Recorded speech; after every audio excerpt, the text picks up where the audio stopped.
Hi friends, જય શ્રી કૃષ્ણ. આજે આપણે બનાવીશું નાગપાંચમ નિમિત્તે બાજરાની કુલેરની રેસીપી.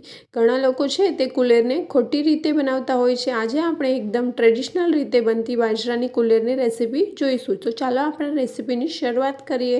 તેના માટે આપણે 1 વાટકી બાજરીનો લોટ લીધો છે, અડધી વાટકી આપણે ઘી લીધું છે, અડધી વાટકી આપણે ગોળ લીધો છે.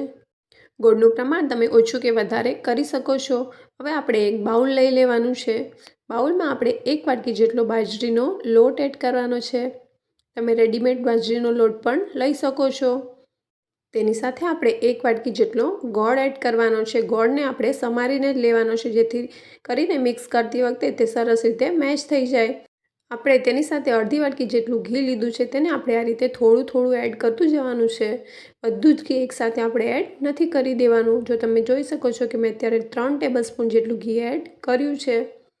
અને હવે આપણે ઘીને સાઈડ પર મૂકી દઈશું અને પછી સરસ રીતે બધું જ મિક્સ કરવાનું છે. આપણે બાજરીનો લોટ, ગોળ અને ઘીને આપણે સરસ રીતે મિક્સ કરવાનો છે. આપણે તેને આ રીતે હાથથી જ મેશ કરવાનું છે, ચમચીની હેલ્પ નથી લેવાની.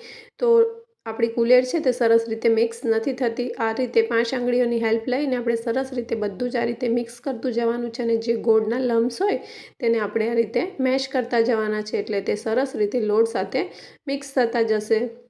ઘણા લોકો શું કરતા હોય છે કે ગોળ અને ઘીને ગરમ કરી લેતા હોય છે અને પછી તેમાં બાજરીનો લોટ એડ કરી દેતા હોય છે. તે કુલેર બનાવવાની એકદમ ખોટી રીત છે. આ રીતે કુલેર નથી બનતી.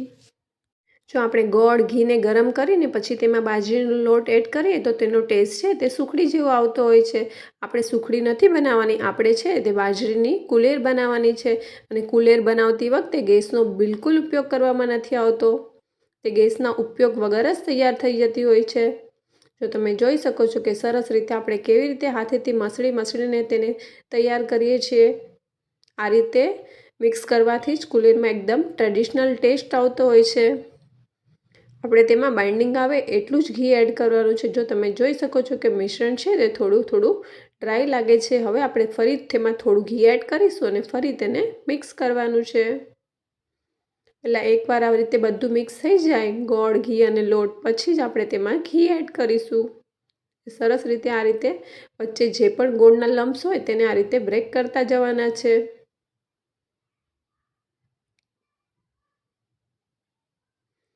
આપણે શીતળા સાતમ પર છે ત્યારે પણ આપણે કુલેર બનાવતા હોઈએ છીએ. ત્યારે ઘણા લોકો બાજરાની કુલેર બનાવે છે, ઘણા લોકો ઘઉંની કુલેર બનાવતા હોય છે. હવે ફરી આપણે થોડું ઘી એડ કરીશું.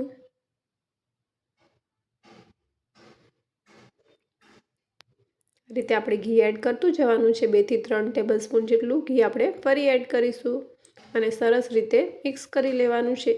એકસાથે આપણે બધું જ ઘી એડ નથી કરી દેવાનું. તો જો વધારે પડતું ઘી થઈ જાય તો કુલેર છે તે બહુ એકદમ ચીપચીપી બની જતી હોય છે અને ઓછું ઘી પડે તો કુલેર છે તે ગળામાં ચોંટતી હોય છે. એટલે આપણે ઘીનું પ્રમાણ છે તે આપણે જોઈએ તેટલું જ એડ કરવાનું છે અને બાઇન્ડિંગ આવે તેટલું જ આપણે ઘી તેમાં એડ કરીશું. જો આ રીતે સરસ મિક્સ કરતું જવાનું એટલે આપણે ખબર પડશે કે આપણું ઘીનું પ્રમાણ છે તે કેટલું એડ કરવાનું છે.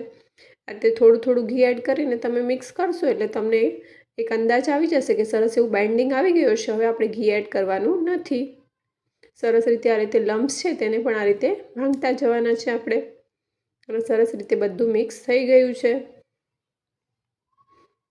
જો તમે જોઈ શકતા હશો કે થોડું એવું હજી મિશ્રણ થોડું ડ્રાય લાગે છે બાઇન્ડિંગ. ફરી આપણે 2 ટેબલસ્પૂન જેટલું ઘી એડ કરીશું અને સરસ રીતે મિક્સ કરી લેવાનું છે. હવે મને એમ લાગે છે કે હવે આપણે સરસ એવી બાઇન્ડિંગ આવી ગયું છે. હવે આપણે ઘીની જરૂર નહીં પડે.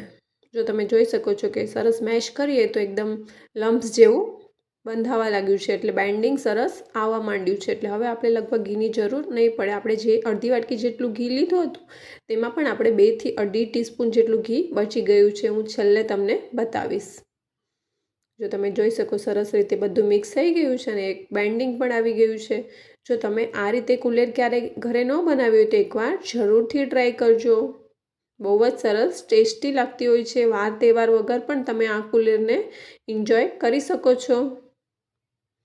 જો હું તમને બતાવું કે આપણે 2 થી અઢી ટીસ્પૂન જેટલું ઘી છે તે બચી ગયું છે. અને આપણી સરસ મજાની બાજરાની કુલેર તૈયાર થઈ ગઈ છે અને સરસ એવું બાઇન્ડિંગ પણ આવી ગયું છે. તમે આ કુલેરમાંથી આ રીતના લાડુ પણ બનાવી શકો છો.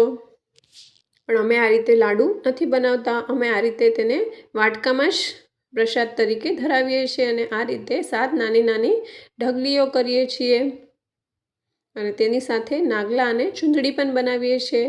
તો તમે કઈ રીતે કુલેર તૈયાર કરો છો અને તમે કેવી રીતે પ્રસાદમાં ધરાવો છો તે પણ મને કોમેન્ટ કરીને કહેજો. હું તમને નજીકથી પણ બતાવું કે આપણે જે લાડુ એક તૈયાર કર્યો છે તેનું બાઇન્ડિંગ છે તે કેટલું સરસ આવ્યું છે. એકદમ ડ્રાય પણ નથી, તે ગળામાં ચોંટશે પણ નહીં ને એકદમ ચીપચીપો પણ નથી. ઘીનું પ્રમાણ છે તે એકદમ પરફેક્ટ છે.